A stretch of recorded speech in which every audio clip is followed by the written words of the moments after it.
In the last video I showed you an inexpensive way to beef up your cooling on a 3070 the hardware way. This time I'll show you how to take that to another level in software by undervolting. This is an easy, risk-free way of making your GPU cool and quiet while possibly gaining a few FPS, and, considering the cost of electricity these days, save money.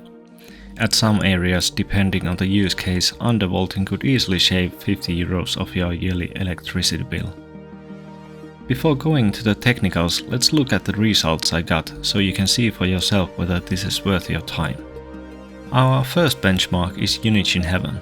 Even without locking the fan speeds, the temps dropped by 5 degrees across the board. So not only was the card cooler, but the fans ran at much slower RPM, thus being much more quiet, and the maximum power used dropped by 28 watts. Not a huge difference, but I used Heaven more to just test the stability. Most of you don't really run synthetic benchmarks for fun, so let's go check some actual game benchmarks. Cyberpunk is a well-known example of a GPU-heavy game, and here we can really see the difference undervolting can do.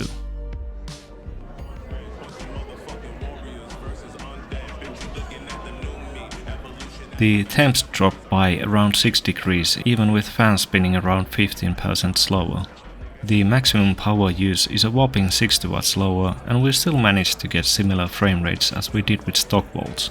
If you play a lot of GPU-heavy games for hours each day, this will make a significant difference on your electricity bill.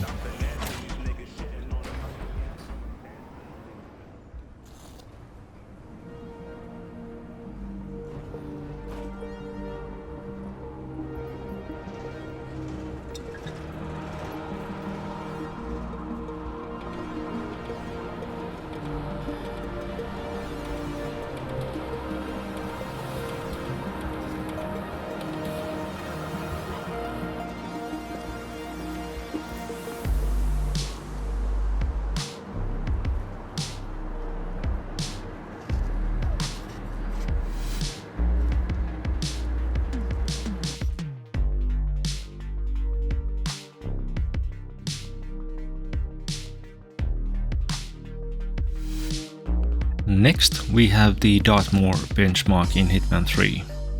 I read Hitman is for some reason sensitive for undervolting instabilities, so I was curious of how this would go. We again got similar or slightly better FPS, 8 degrees cooler card and a huge 70 watt drop on max power.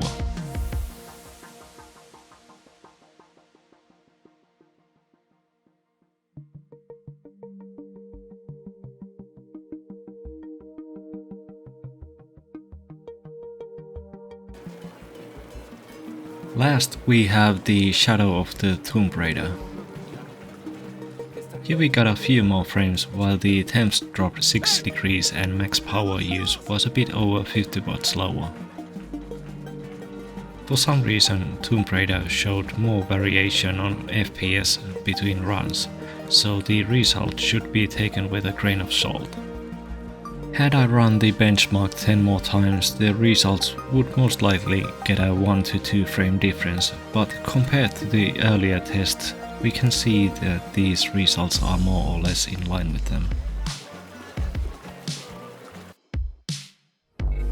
Gotta be the ugliest hack I've ever done. Now that you've seen the results, let's talk about what we are doing and how. That's as close as I can get you.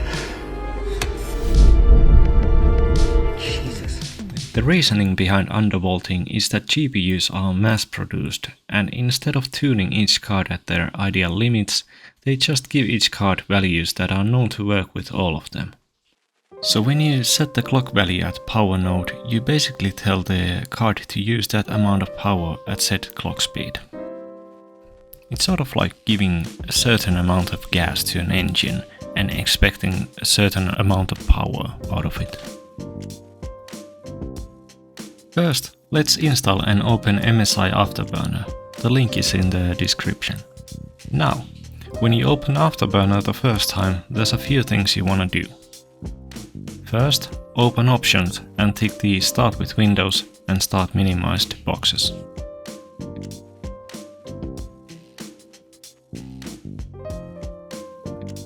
Under User Interface, you can pick a skin you prefer, or choose the one I have if that makes it easier to follow the steps. Under Fan tab, you can enable and tweak the fan curve to your liking or copy mine if you wish. Next, I'll show you the steps that should work straight out of the box for pretty much every 3070. If you have a different card or wish to check these settings for your card yourself, you can skip straight to the next part. First, open the curve editor by clicking on it or pressing Ctrl F. Here you wanna go to 875 mV line at the grid and drag the node up to 1935 MHz. Next, go to the main panel and click Apply. This will flatten the curve, but will leave a slope at the back end. To fix this, shift and left click on the grid and paint all the nodes all the way to the 875 mV line and then press Shift Enter twice. Now you can close the curve editor, click the memory clock box, type 1000 and press Enter. Next, press Apply again and you can save the config by pressing the floppy icon and then choosing one of the blinking numbers on the side.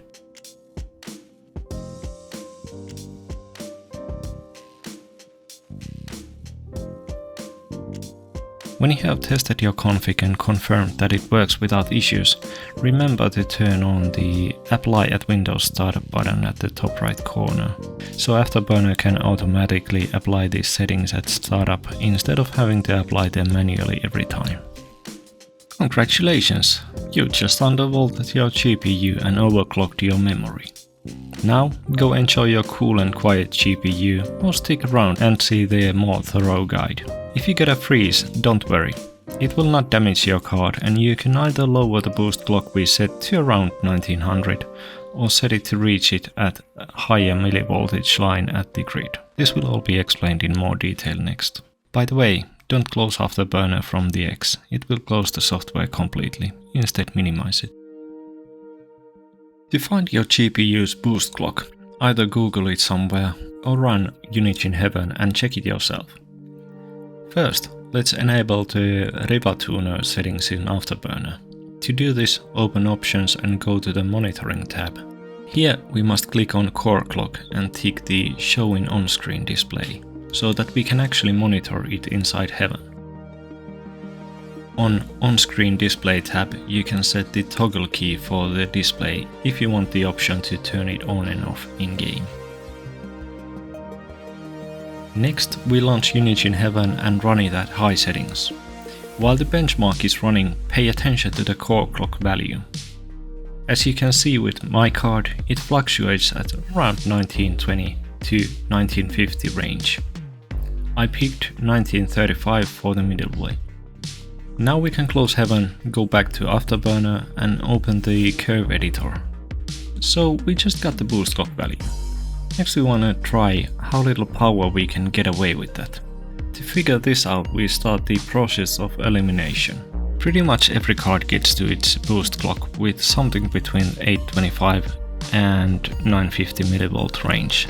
So you first set the boost to 950 node. Click Apply. Shift left click to paint all the nodes to 950 and press Shift Enter twice to flatten it.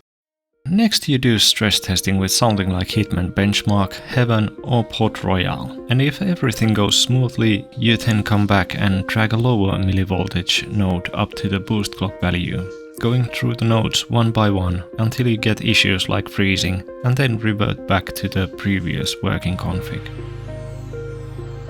Then all you wanna do is add the memory clock to 1000, click Apply, save settings,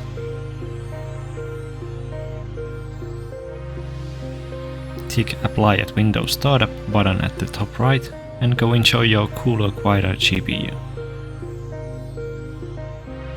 That's it guys! Thanks for everyone who stayed this long. And if you liked the video, please like, subscribe and leave a comment to trick that YouTube algorithm into showing this to more people. I really appreciate it.